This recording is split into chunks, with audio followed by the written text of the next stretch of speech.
According to Bible verses like Isaiah 64:6 and Romans 3:10, our righteous acts are like filthy rags to God, and there is no one righteous, not even one.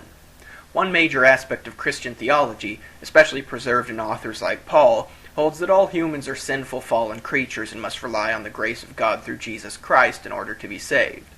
Because being righteous literally means one is morally justified, the notion of any person being righteous seems to flatly contradict the Christian conception of salvation. For as Paul writes in Ephesians 2:8, "It is by grace you have been saved, through faith, and this is not from yourselves, it is the gift of God."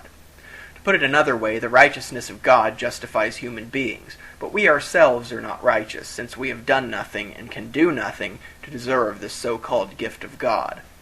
This poses a problem for the internal consistency of the Bible, though. In Genesis 7:1 we read that Noah and his family are spared from the flood because God finds Noah righteous. This is the same Noah who passes out drunk and naked in Genesis 9:21, which admittedly doesn't seem very righteous. But if God says so. God also says David is righteous, at least according to 2 Samuel 22:25. This is the same David who arranged for a woman's husband to be killed in battle so that he could steal his wife, and allegedly sinned in taking a census too, as found in 2 Samuel 24:10. Apparently scheming, debauchery, lewdness, and sin in general don't disqualify someone from being righteous in the eyes of Yahweh. In an even more interesting passage, God declares that not only were Noah, Daniel, and Job all righteous men, but they actually saved themselves by their own righteousness. This is a prime example of the opposing teachings on salvation between the Old and New Testaments. Where Paul claims that we can do nothing ourselves to gain salvation, the book of Ezekiel claims just the opposite, citing 3 people who saved themselves by their righteousness. One could hardly ask for a clearer contradiction in the Bible. Yet the Old Testament is not alone in opposing Paul on this subject. James 5:16 talks of the prayer of a righteous person, implying that there are righteous men and women. And in 2 Peter 2:5-8, the author names Noah and Lot as righteous men. Yes, the same Lot who offered his daughters to an angry mob of rapists in Genesis 19:8. Note who these 2 books purport to be written by.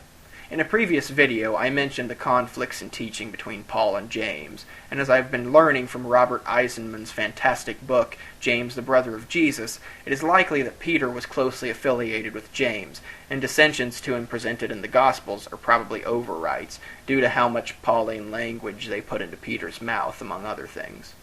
Realizing this, it's not at all surprising to find that 2 writings from the Jamesian camp reflect the Tanakh far more than Paul's epistles.